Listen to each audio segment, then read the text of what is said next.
The scripture today is read from the New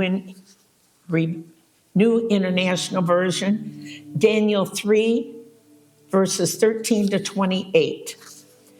Furious with rage, Nebuchadnezzar summoned Shadrach, Meshach, and Abednego. So these men were brought before the king, and Nebuchadnezzar said to them, "Is it true, Shadrach, Meshach, and Abednego, that you do not serve my gods or worship the image of gold I have set up? Now when you hear the sound of the horn, flute, zither, lyre, harp, pipe, and all kinds of music, if you are ready to fall down and worship the image I made, very good. But if you do not worship it, you will be thrown immediately into a blazing furnace. Then what God will be able to rescue you from my hand." Shadrach, Meshach, and Abednego replied to him, "King Nebuchadnezzar, we do not need to defend ourselves before you in this manner. If we are thrown into the blazing furnace, the God we serve is able to deliver us from it, and he will deliver us from your majesty's hand. But even if he does not, we want you to know, your majesty, that we will not serve your gods or worship the image of gold you have set up." Then Nebuchadnezzar, furious with Shadrach, Meshach, and Abednego, and his attitude toward them changed. He ordered the furnace heated 7 times hotter than usual and commanded some of the strongest soldiers in his army to tie up Shadrach, Meshach, and Abednego and throw them into the blazing furnace. So these men, wearing their robes, trousers, turbans, and other clothes, were bound and thrown into the blazing furnace. The king's command was so urgent and the furnace so hot that the flames of the fire killed the soldiers who took up Shadrach, Meshach, and Abednego. And these 3 men, firmly tied, fell into the blazing furnace. Then King Nebuchadnezzar leaped to his feet and in an amazement asked his advisors, "Weren't there 3 men that we tied up and threw into the fire?" They replied, "Certainly, your majesty." He said, "Look, I see 4 men walking around in the fire, unbound and unarmed, and the 4th looks like the son of the gods." Nebuchadnezzar then approached the opening of the blazing furnace and shouted, "Shadrach, Meshach, and Abednego, servants of the Most High God, come out, come here." So Shadrach, Meshach, and Abednego came out of the fire, and the satraps, prefects, governors, and royal advisors crowded around them. They saw that the fire had not harmed their bodies, nor was a hair of their heads singed. Their robes were not scorched, and there was no smell of fire on them. Then Nebuchadnezzar said, "Praise be to the God of Shadrach, Meshach, and Abednego, who has sent his angel and rescued his servants. They trusted in him and defied the king's command and were willing to give up their lives rather than serve or worship any god except their own God."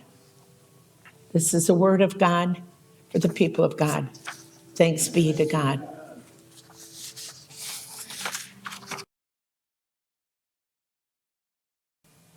Well, we, of course, are in this sermon series entitled Faith Works. Faith Works, and it's really about applying the power of faith in your everyday life, that it shouldn't be something that you just study and read about, but it should be something that you implement on a daily basis. And usually, we'll have these inflection points in our life journey. There'll be times in which certain choices matter maybe a little bit more than others. And so certainly every day is a challenge. Certainly, there'll be certain things that'll happen within a couple of months of time. But every now and then there'll be like a biggie, It's like this one makes the big difference. And often we know it's that in hindsight. We might not always know it when we're in it, but we look back and we might say, gosh, my life might have been different had I done something different at that point, or maybe things would be a little better if I had made a different decision at that particular time and place. But I would like to suggest to you this morning that it's good and it's fine to go back and, maybe look at what you might have done. But what is most important is to thank God for the blessing of having a moment, having your mind, having your life, having your spirit, having your connections, having all of these opportunities that are with you now, and having the capacity to choose now.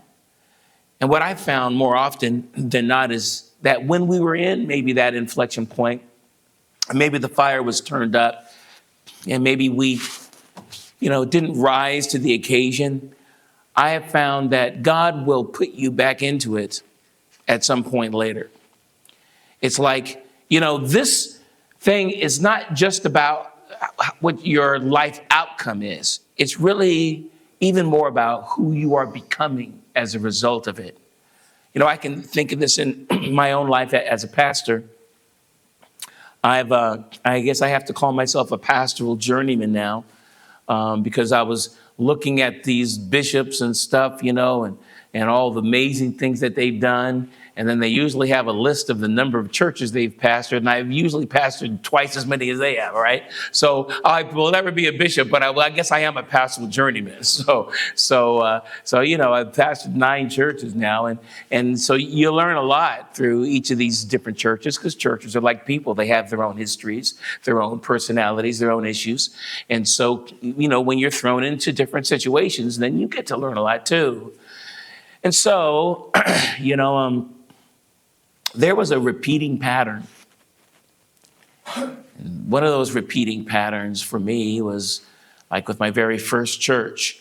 And I've talked to this maybe in Bible study once or twice or something, but my very first church, I was there and things were going well. It's a very small church. It grew. We were making progress. And what they like to do in the Methodist church, you do well, they want to give you a reward, right?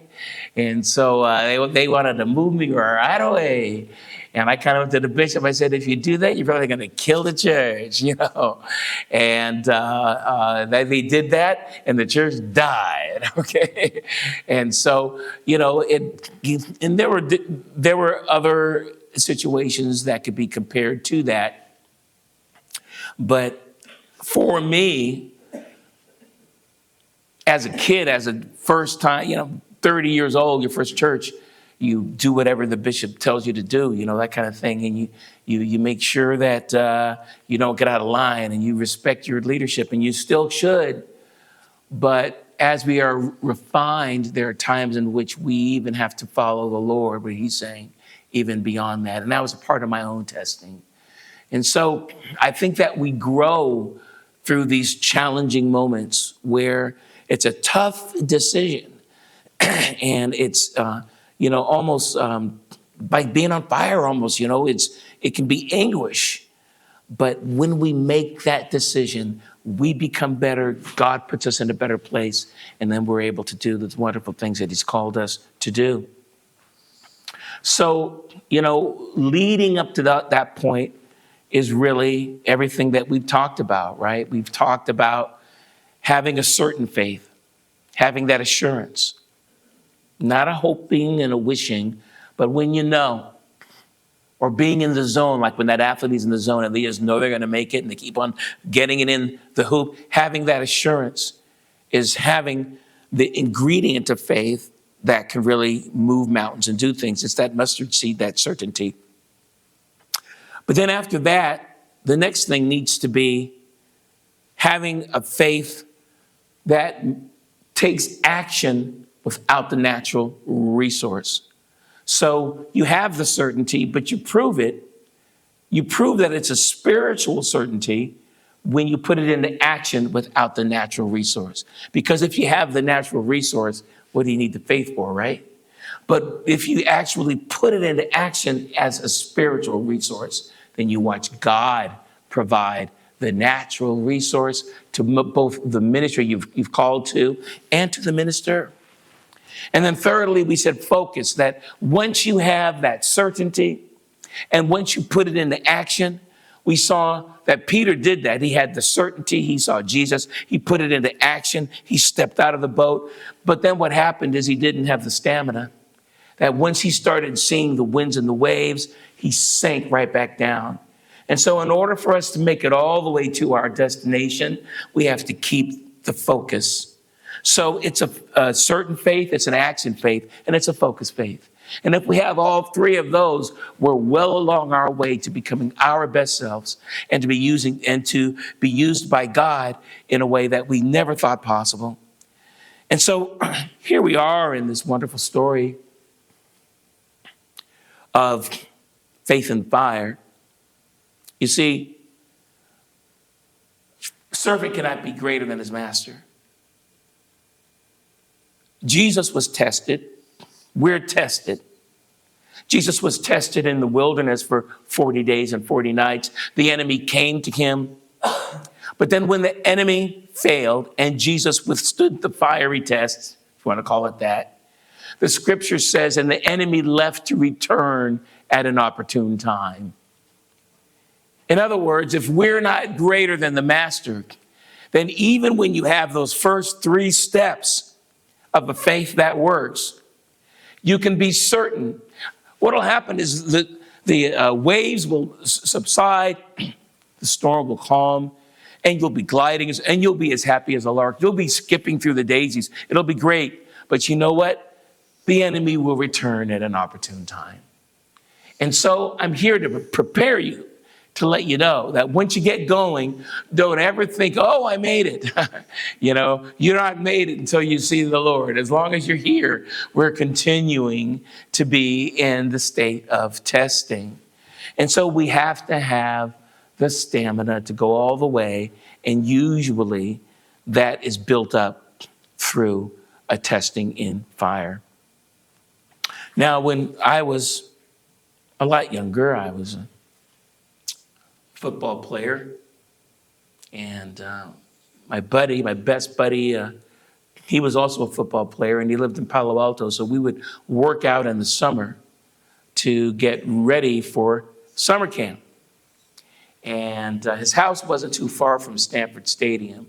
Now understand, he's a running back, I'm a running back, we're sprinters. Sprinters don't, you run a short distance and that's it. If you start going long distance, it's like death. All right. We don't have the muscle type for it, the blood type for it. It kills you. Okay. That's just the way it is. But what would we do? We would intentionally kill ourselves. So we would go to his house, we'd put on our stuff, and we would jog from his house to Stanford Stadium. Now, this is the old Stanford Stadium. So in the old Stanford Stadium, at that time, it was one of the biggest college stadiums in the country. They've since torn it down and made one half the size, right? But it's huge. So we finally get on Stanford campus, and we finally get over to the stadium. And things were different in the 80s. People didn't lock the, people could just do stuff. There was no crime was on this, So we just go inside, go in. But we didn't spend any time on the field. We'd do a little stretching. What we would do is we'd get to the bottom of the bleachers, and we would run all the way up to the very top. And then we'd go down to the next section and go all the way up to the very top. And we did all around the entire stadium. Let me tell you, by the time we were done, our legs were so on fire, they felt like melted rubber, let me tell you, all right? It was terrible. Then after that, we would jog back to his house. But the thing about Mark was this. He was a starter. I was not a starter. And so later on in the season, he became like all conference back. And I remember this one game. It was his standout game. It was terrible weather. It was all mud. Everybody was just covered with mud. You know, you tried to run and your legs are like stuck in the mud, and people, he can't get anything done. And Mark was cutting through everybody. He was flying through everybody. He was doing everything. And all I was thinking was, man, going up and down that bleacher gave him extra strength in his legs that they didn't have. And I remember the coach's statement. They put it in the paper. The coach said, Mark, I knew you were a mudder, is what he said, you know. But what am I saying? What I'm saying is we go through challenging times, and what's our motivation to continue to push through the mud? What's our motivation to continue to, you know, inflict maybe pain on ourselves? We don't have to. Why? We do it because we believe that it's worth it in the end. We believe that there's a reward for withstanding the challenge that we're going through on the other side of it. It's worth it for us to endure. And so here we are in this particular incident. Of course, we got the three famous boys, right? Shadrach, Meshach, and Abednego. And Marguerite's going to get mad at me if I don't tell this joke. So she says, find a way to fit it in. Oh, maybe this is the spot. So she says, well, you know, there's this little boy. They're getting a bedtime story. Mom gets ready to read the story. She opens the Bible. She opens to Daniel 3. And Mommy says, there's three boys just like you. And I said, really? Yeah. What are their names? Shadrach, Meshach, and Abednego. Okay. All right. And then she reads the story. And she says, so, what did you learn? I learned three things. Shadrach, Meshach, and to bed we go. All right, so had to tell it, all right. So anyway, all right. But the thing here is this, though. So Daniel had really set himself apart to the point where Nebuchadnezzar had put him in the royal court, put him over everything because of his tremendous wisdom and interpretation and everything else. And so what Daniel did is he got three of his friends and had him over the province. So Daniel was in the royal court and his three friends were doing the on-site admin. And they were all gifted. They were all doing a great job. Everybody was jealous, all of them, all of the satraps and precepts and governors and everything. They couldn't stand them because everything they touched just went great. And the thing is, when you put God first in what you do, God will bless the work of your hands. I'm telling you, as a witness. If you put God first in what you do and don't be afraid of being your very best self, God will bless the work of your hands. He's faithful in that way. And so, you know, these guys ate vegetables. These guys worshiped God. They worshiped their God, obviously. But here's what happened. Sometimes carnality, human competition, can throw a wrench in the machine. So, you know, Ramses III was full of himself. And so he makes a statue like 100 feet tall, which is humongous. And it's made out of marble, and it's of him. Usually they would have him seated. This one, he's standing. And everyone was talking about this statue. So Nebuchadnezzar, he didn't want to be outdone. He says, oh, really? All right, I can do that. And so what he does is he makes a statue, not quite as tall, but still huge. It's 90 feet, approximately 90 feet. If you do the math of cubits, 3 cubits is 60 cubits. Cubit is about 18 inches, about 90 feet. So makes this huge statue. But what he does, he makes it out of stone, but he covers it with gold. Ha-ha. All right. But the statue is not of Nebuchadnezzar. The statue is of Marduk. Who and what is Marduk? It is the Babylonian god. And so when he has all the music playing, right, the lyre and the flute and everything like that, everyone is supposed to bow to this god. Well, this is going to be a problem for the Hebrew boys on a couple of levels. One, it's idolatry, right? it's the biggest idol. I mean, if you thought the golden calf was a problem, this is a massive problem. But there's another problem.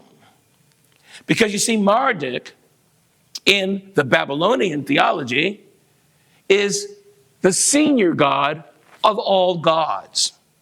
So if you bow to Marduk, what you're saying is any other god is subservient to Marduk. And to make matters worse, Marduk, yeah, he was over water and some few other things, but he was a god of magic, and he was the god of the serpent. We don't need to go any further, do we? So this was a massive problem for the boys. They're saying, not only this is an idol, this is not any ordinary idol, and we are not going to do anything that would signify that we believe that there's any God over Jehovah. So when Nebuchadnezzar finds out about this is terrible because he's in love with these guys, all right? They're doing good work. Why does he want to mess it up? But when he finds out it's true, I love what they say. They say, our God will deliver us from the flames. But even if he does not, we will not bow to your God. This is a different level of faith. It's one thing to have faith in an expected positive outcome to you that gives you the motivation to persevere through trial.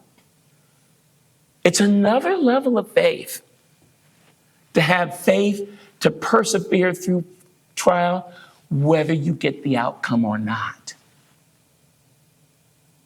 What they're saying is this: he has the ability, but whether he chooses to or not, we will have faith in our God.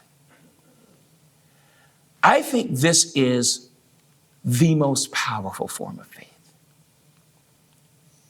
It's a sacrificial faith, or at least the willingness to have a sacrificial faith, to put yourself in the hands of God and say, thy will be done. To say, God, whatever the outcome is, I might not like it now, but I know you have my best interest at heart. I'm ready to do what you want me to do. I have found that that is the ignition, that is the power that can make amazing things happen. When we step out on faith and we say, thy will be done. I remember a retreat I was planning on the West Coast. It's amazing how time flies. I remember the people I was working with then thought they were pretty young. I was a young kid then. There was a person a little old that seemed like she was only a little older than me. She was full of energy.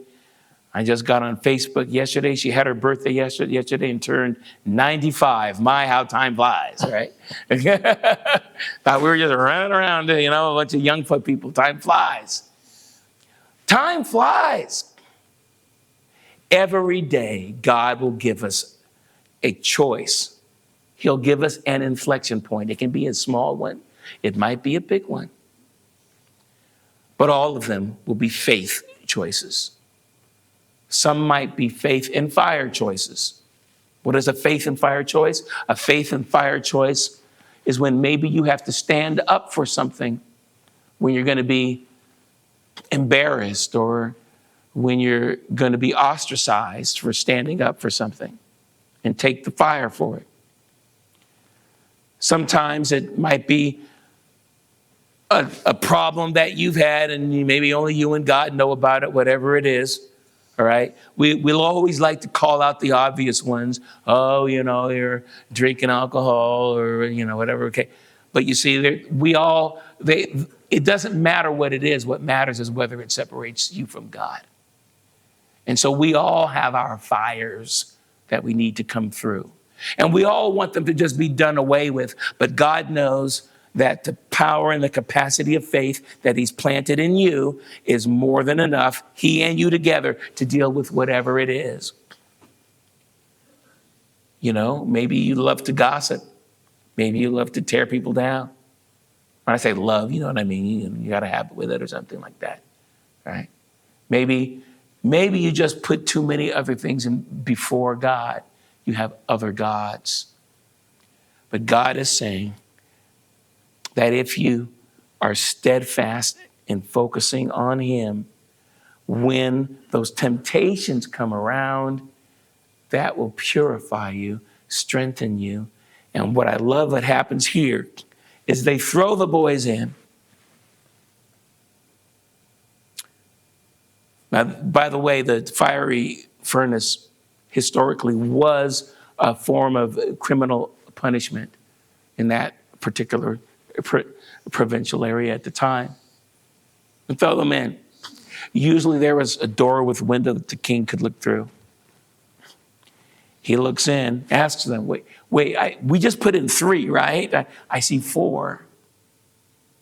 Now, I don't know what a son of the gods is supposed to be. It's supposed to look like. But I'm going to take my preacher's literary privilege and add a little color to it, all right? It doesn't really say. I'm going to say, the boys, it says they were totally clothed, right? They had their trousers, they had their tunics, they had everything that they would normally wear. They had them bound up. They threw it, and apparently he was so furious. He was so furious that they stoked the fire like 7 times harder. They don't normally do it because they didn't normally do it. The men that he had to manage didn't expect any, in the past they hadn't had any problem with this. They opened the door, the flames come and like knock the guys out and kill them or something like that. Throw them in. Boys are in there. Shut the door. King says, that'll show him who's king. Goes in, and I'm going to say that they go in, and Tim, come here. All right? I'm going to say he looks in there, all right? And he says, hey, Shad, how's it going? What's up, man? You doing all right, man? Yeah, bro. What's up? Yeah, look, it's Good job. good to see you in here. See you here, too. It's chilly, man. Yeah, I know. It's I cold. don't got, look at that. That looks like the Son of God. Oh, yeah. Yeah. Guess we're on the right side, huh? Oh, yeah. Yeah, You better believe it. yeah, yeah. They were probably having a good time in there. He's like, what in the world is going on? It says that when they pulled them out, the clothes weren't even singed. They couldn't even smell anything. There wasn't even the smell of soot on them at all. What am I saying, my beloved, is God has a way of showing up in your greatest time of need. And the thing is that they had just been appointed to the highest point, right? I mean, other than, Daniel, right? I mean, these kids, I don't know how old they were basically kids. Who knows? They were 20 or something. Okay, so usually when God does something like that, the enemy will try to snatch it from you. That's the time to stand in the fire and watch God really come through. So you want to persevere? You want to make it all the way? Have that certainty. Take that action. Keep that focus and persevere through the fire. And if you do, God will show up when you need him most.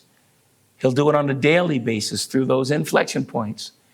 And through this short life, you look back and say, look what God did. Amen.